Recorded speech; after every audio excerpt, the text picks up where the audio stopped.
Όταν ένα κράτος αρχίζει να κατασκευάζει ψέματα για τους ανθρώπους που δολοφονεί, όταν χτίζει ψευδείς αφηγήσεις για να δικαιολογήσει εξοδικαστικές εκτελέσεις, όταν μετατρέπει αθώα θύματα σε φανταστικούς κακοποιούς, αυτό το κράτος έχει περάσει στο έδαφος του καθαρού ολοκληρωτισμού.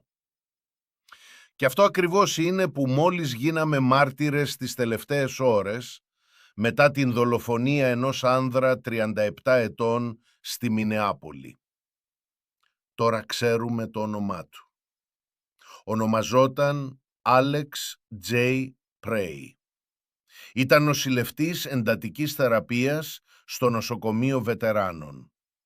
Δεν είχε ποινικό μητρό, κατήχε νόμιμα πυροβόλο όπλο με άδεια κρυφής μεταφοράς και εκτελέστηκε εν μέση λευκή ημέρα από την συνοριακή περιπολία του Ντόναλντ Τραμπ, ενώ έκανε ακριβώς αυτό που οι πολίτες έχουν δικαίωμα να κάνουν σε μια δημοκρατία: να καταγράφουν τις ενέργειες της κυβέρνησης με το κινητό τους τηλέφωνο.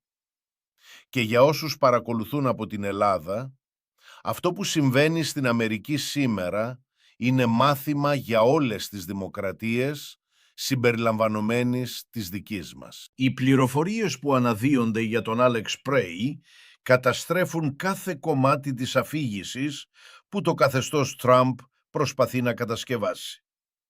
Ο Άλεξ εργαζόταν ως νοσηλευτής μεθ στο νοσοκομείο βετεράνων, φροντίζοντας τους ίδιους άνδρες και γυναίκες που αυτό το καθεστώς λέει ότι τιμά όταν τους συμφέρει πολιτικά.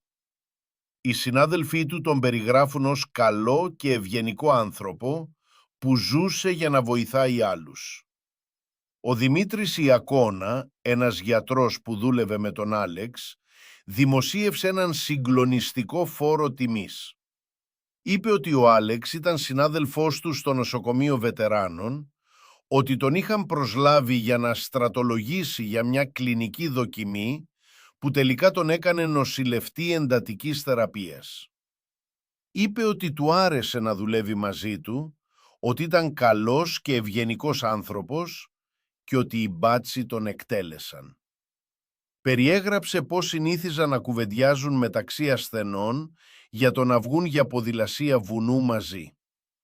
Τώρα δεν θα μπορέσουν ποτέ να το κάνουν, γιατί ο Άλεξ είναι νεκρός, δολοφονημένος από το κράτος. Αλλά σας πω ακριβώς τι συνέβη στις τελευταίες στιγμές της ζωής του Άλεξ Πρέι με βάση τις μαρτυρίες αυτοπτών μαρτύρων και τα βίντεο που κυκλοφόρησαν.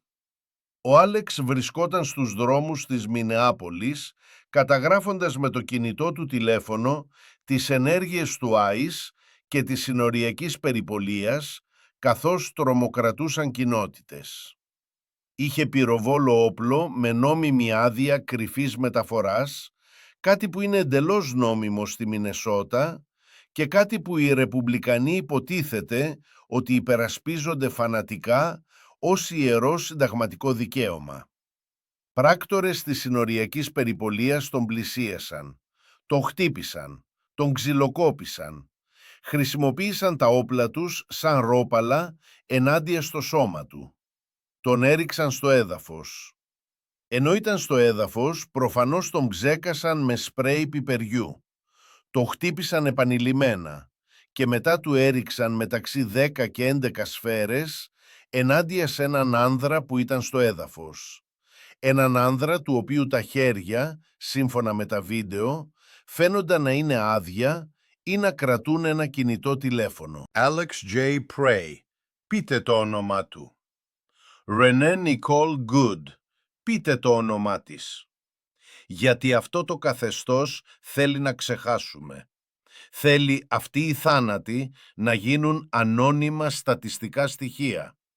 Θέλει να αποδεχτούμε ότι το κράτος μπορεί να σκοτώνει ατιμόρυτα και μετά να κατασκευάζει οποιαδήποτε δικαιολογία χρειάζεται για να καλύψει τα εγκλήματά του. Και μιλώντας για κατασκευή δικαιολογιών, ας δούμε ακριβώς πώς ανταποκρίθηκε το καθεστώς Τραμπ σε αυτή τη δολοφονία. Ο Στίβεν Μίλερ, ο αρχιτέκτονας των πιο σκληρών μεταναστευτικών πολιτικών στη σύγχρονη αμερικανική ιστορία, ο άνδρας που θα έπρεπε να δικάζεται στη Χάγη για εγκλήματα κατά της ανθρωπότητας, δημοσίευσε τα εξής για τον Άλεξ Πρέι. Είπε, και παραθέτω κυριολεκτικά, «Ένας εγχώριος τρομοκράτης προσπάθησε να δολοφονήσει ομοσπονδιακούς πράκτορες και αυτή είναι η απάντησή σας. Εσείς και όλη η δημοκρατική ηγεσία της πολιτείας έχετε ανάψει τις φλόγες της εξέγερσης με τον μόνο σκοπό να σταματήσετε την απέλαση παράνομων που εισέβαλαν στη χώρα». Ας είμαι απολύτως σαφής για το τι μόλις έκανε ο Στίβεν Μίλερ. Αποκάλεσε έναν νοσηλευτή εντατικής θεραπείας που φρόντιζε βετεράνους, έναν άνδρα χωρίς ποινικό μητρό, έναν Αμερικανό πολίτη που ασκούσε το συνταγματικό του δικαίωμα τόσο να κρατά όπλα όσο και να καταγράφει κυβερνητικές ενέργειες, τον αποκάλεσε εγχώριο τρομοκράτη και το έκανε γνωρίζοντας ότι είναι ψέμα. Το έκανε γνωρίζοντας ότι ο Άλεξ κρατούσε κινητό τηλέφωνο. Το έκανε γνωρίζοντας ότι ο Άλεξ είχε νόμιμες άδειες για το όπλο του. Το έκανε γιατί η αλήθεια δεν έχει σημασία σε ένα φασιστικό καθεστώς. Μόνο η αφήγηση που δικαιολογεί την κρατική βία έχει σημασία. Όπως επισήμανε ο Ρον Φιλιπκάουφσκι, ο αρχισυντάκτης μας, η βιντεοσκόπηση ομοσπονδιακών πρακτόρων είναι εγχώρια τρομοκρατία μόνο για φασίστες. Αυτή η φράση συλλαμβάνει τέλεια την νοοτροπία αυτού του καθεστώτος. Σε μια λειτουργική δημοκρατία, οι πολίτες έχουν το απόλυτο δικαίωμα να καταγράφουν τις ενέργειες της κυβέρνησης. Στην πραγματικότητα, είναι ένας από τους πιο σημαντικούς ελέγχους κατά της κατάχρησης εξουσίας. Αλλά σε ένα αστυνομικό κράτος, η καταγραφή των εγκλημάτων της κυβέρνησης σε καθιστά εχθρό του κράτους και οι εχθροί του κράτους μπορούν να εκτελεστούν. Και για την Ελλάδα αυτό έχει ιδιαίτερη σημασία, γιατί ξέρουμε από την ιστορία μας τι σημαίνει αστυνομικό κράτος. Ξέρουμε τι σημαίνει χούντα. Ξέρουμε τι σημαίνει όταν το κράτος δολοφονεί πολίτες και μετά κατασκευάζει ψέματα. Αλλά ο Στίβεν Μίλερ δεν ήταν ο μόνος που συκοφάντησε έναν νεκρό άνδρα. Ο Ντόναλντ Τραμπ, ο πρόεδρος των Ηνωμένων Πολιτειών, δημοσίευσε μια σειρά δηλώσεων τόσο αποκρουστικών, τόσο γεμάτων ψέματα και χειραγώγηση, που θα έπρεπε να κάνουν κάθε αξιοπρεπή άνθρωπο να νιώσει φυσική αποστροφή. Ο Τραμπ δημοσίευσε μια φωτογραφία του όπλου του Άλεξ με 2 επιπλέον γεμιστήρες και έγραψε «Αυτό είναι το όπλο του ένοπλου, φορτωμένο με 2 επιπλέον πλήρεις γεμιστήρες και έτοιμο να λειτουργήσει». Γιατί πρόκειται όλο αυτό? Πού είναι η τοπική αστυνομία? Γιατί δεν τους επετράπει να προστατεύσουν τους πράκτορες του ICE? Ο δήμαρχος και ο κυβερνήτης τους σταμάτησαν.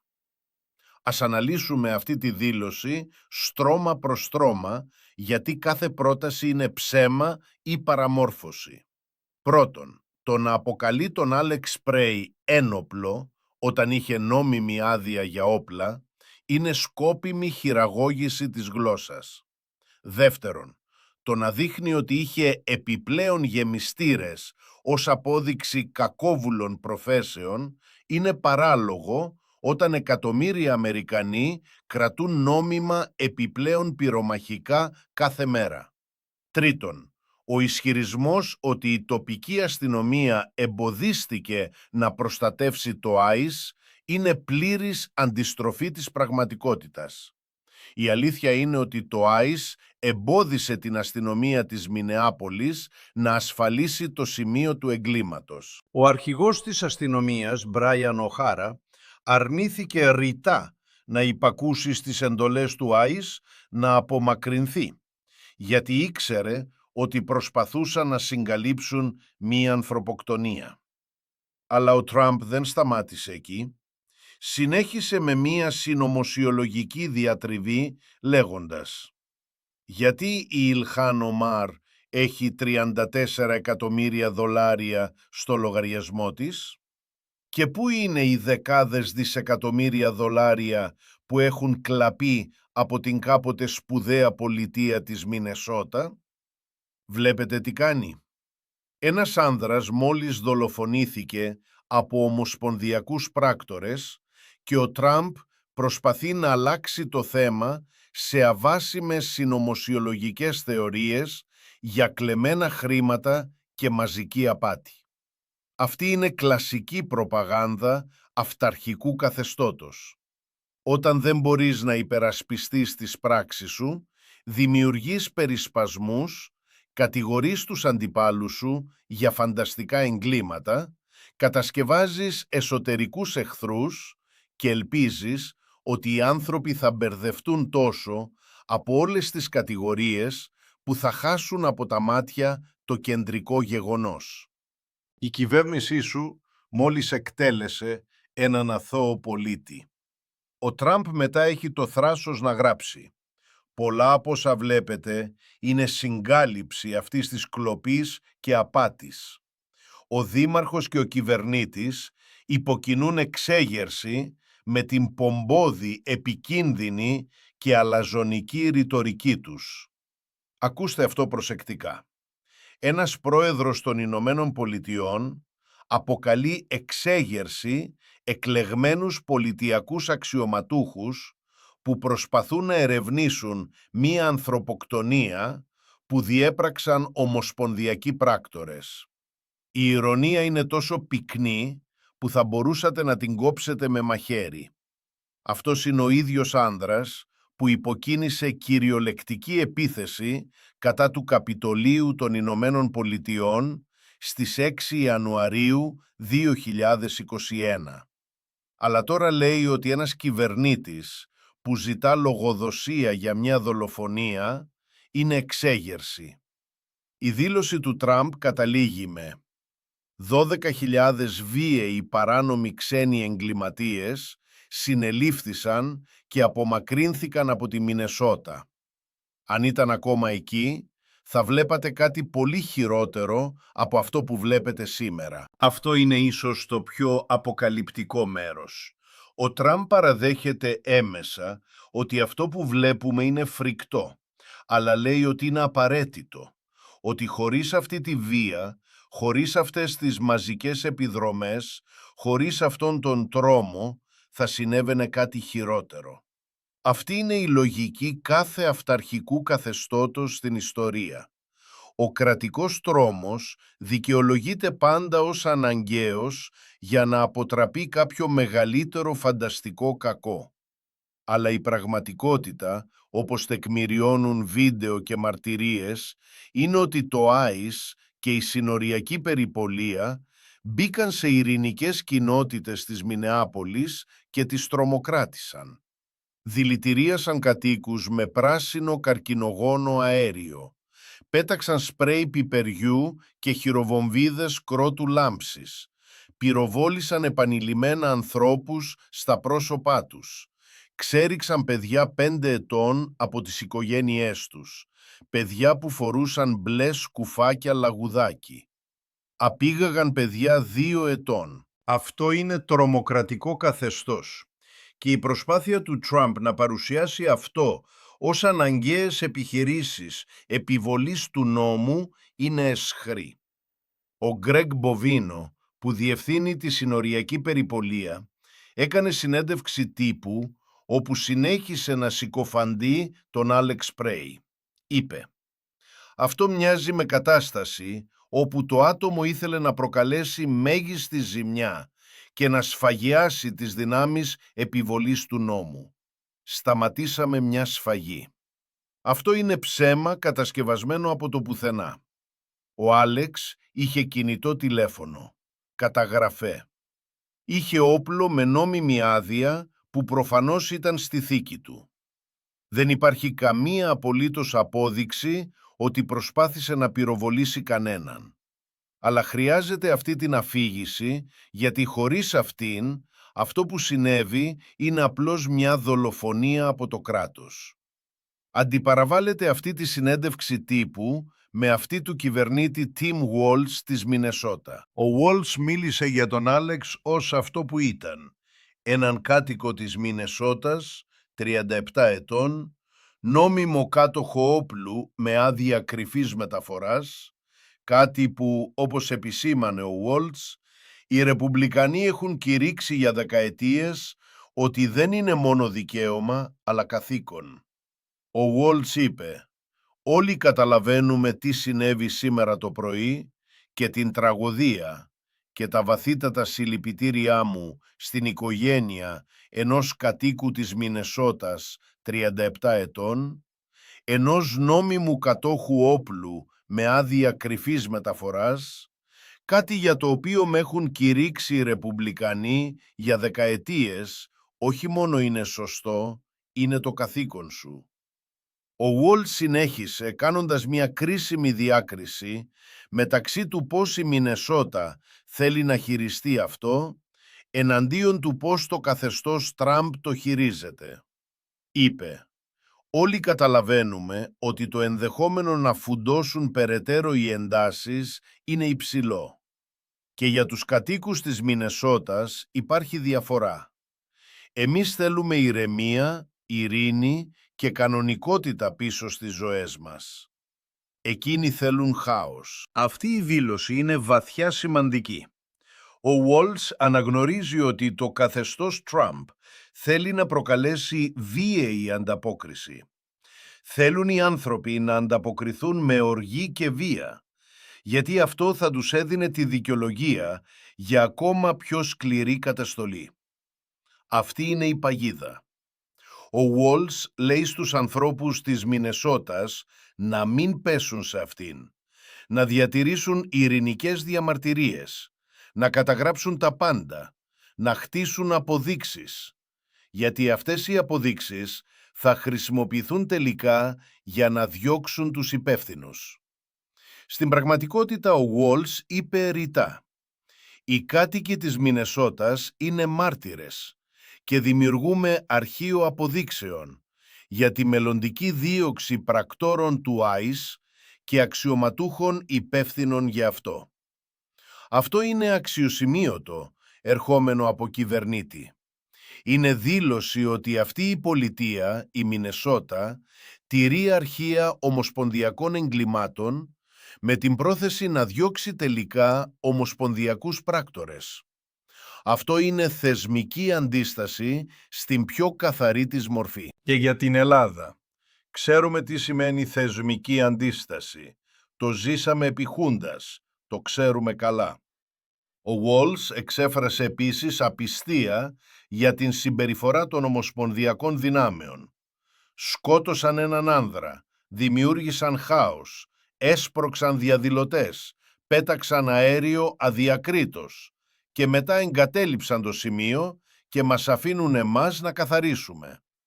Αυτή η ρητορική ερώτηση συλλαμβάνει το παράλογο και την παρανομία του τι συνέβη. Σε οποιαδήποτε πυροβολισμό που εμπλέκεται αστυνομία στις Ηνωμένες Πολιτείες υπάρχουν αυστηρά πρωτόκολλα. Το σημείο πρέπει να ασφαλιστεί. Οι αποδείξεις πρέπει να διατηρηθούν. Πρέπει να γίνει ανεξάρτητη έρευνα. Αλλά το ICE και η συνοριακή περιπολία απλώς έφυγαν. Εγκατέλειψαν το σημείο μιας ανθρωποκτονίας. Και όταν οι τοπικές αρχές προσπάθησαν να κάνουν τη δουλειά τους, μπλοκαρίστηκαν από το Υπουργείο Εσωτερικής Ασφάλειας. Στην πραγματικότητα, το Υπουργείο Εσωτερικής Ασφάλειας ανέλαβε τον έλεγχο της έρευνας και ακόμα απομάκρυνε το FBI. Προσπαθούν ενεργά να εμποδίσουν το FBI και πολιτιακούς και τοπικούς αξιωματούχους να διεξάγουν έρευνα. Γιατί θα έκαναν αυτό αν δεν έχουν τίποτα να κρύψουν? Η απάντηση είναι προφανής. Συγκαλύπτουν μία δολοφονία. Η αντίθεση μεταξύ της αφήγησης του καθεστώτος και της πραγματικότητας δεν θα μπορούσε να είναι πιο σαφής. Το ΆΙΣ και η συνοριακή περιπολία εξέδωσαν δηλώσεις λέγοντας: «Οι πράκτορες της συνοριακής περιπολίας είναι εξαιρετικά καλά εκπαιδευμένοι να προστατεύουν τον εαυτό τους, τους συναδέλφους τους πράκτορες και αθώους τρίτους». Όταν ένας υποτιθέμενος ειρηνικός διαδηλωτής φέρνει όπλο, όπως φορτωμένο πιστόλι, και το κουνάει, θα υπάρξουν σοβαρές συνέπειες και επιπτώσεις. Αυτό που λένε είναι ότι αν έχεις νόμιμη άδεια, αν έχεις κρυφή μεταφορά σε πολιτεία που το επιτρέπει, το ΆΙΣ και η συνοριακή περιπολία θα σε σκοτώσουν, θα σου πυροβολήσουν στο πρόσωπο. Και αυτό το αστυνομικό κράτος που είναι το καθεστώς Τραμπ θα δικαιολογήσει αυτή τη δολοφονία μετά το γεγονός. Το Υπουργείο Εσωτερικής Ασφάλειας δημοσίευσε ένα εντελώς κατασκευασμένο μήνυμα. Στις 9:05 πορμό, κεντρική ώρα, ενώ αξιωματούχοι επιβολής του νόμου, του DHS, διεξήγαγαν στοχευμένη επιχείρηση στη Μινεάπολη εναντίον παράνομου αλλοδαπού που καταζητείτο για βίαιη επίθεση, ένα άτομο πλησίασε αξιωματικούς της συνοριακής περιπολίας με ημιαυτόματο πιστόλι 9 mm.